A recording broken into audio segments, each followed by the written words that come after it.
Salam dostlar, naqillərin ardıcıl və paralel birləşməsinə dair bir dənə nümunəni nəzərdən keçirək. Sual belədir ki, K və L nöqtələri arasındakı ümumi müqaviməti hesablayın dostlar.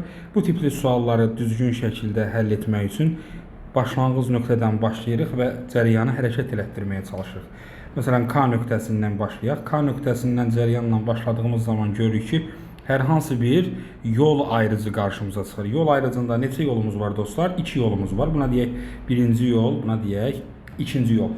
Və bu yol ayrıcına qədər olan hissəni yenidən dövrəni quraraq çəkirik onu dostlar. Gəlirik belə bu formada. Yol ayrıcı 2 dənə yolumuz var deməkdir. Yol ayrıcımı çəkdim həqiqətən də. Və birinci yolumuzda nə var şagirdlər? Görürük ki, R müqaviməti var. Onu birinci yolumu mən buranı da nömrələyək. 1 2. Birinci yolumuzda R müqavimətli naqilimiz var. Əla. Davam edirəm. R-dən sonra görürsünüz ki, yenidən yol ayrıcı qarşımıza çıxır. Yol ayrıcında yenə neçə yolumuz var dostlar? 2 yolumuz var. R-dən qaldığım yerdən davam edirəm. 2 dənə yol ayrıcı çıxır qarşıma. Biri yuxarıda gördüyünüz kimi, buna gəlin 3 deyək, buna 4 deyək. Üçüncü yolumuzda nə var qarşımızda? R var. Onu da buraya əlavə elədik.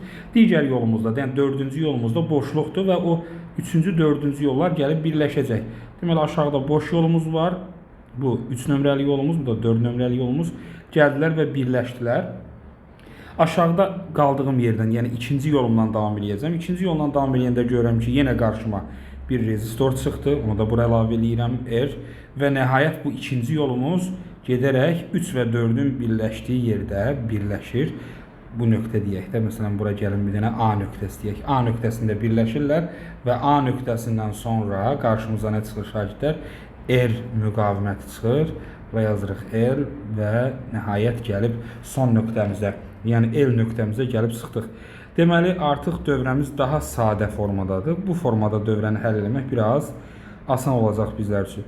Deməli, baxırıq ki, yuxarı yolumuzda R var. R-dən sonra 2 yolumuz var. Yollardan birində müqavimətə malik naqil var. Digər yolumuz boşdur. Biz nə bilirik?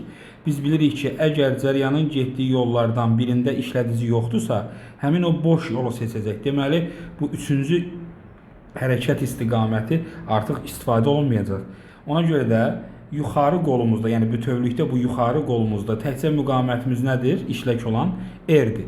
Aşağıda nə qədər müqavimətimiz var? R. Deməli, 2 dənə R müqavimətli naqilin paralel birləşməsidir. R bölünsün 2, bilirsiniz, paralel birləşmədə müqavimətlər eyni olduqda sayına bölünür. Ondan sonra ardıcıl gələn bir dənə R-imiz var. R bölü 2 üstə gəlsin R bərabər olacaq dostlar. 3R bölünsün 2. Deməli, K və L nöqtələri arasında ümumi müqavimətimiz nə qədərdir dostlar? 3R bölünsün 2-yə bərabərdir.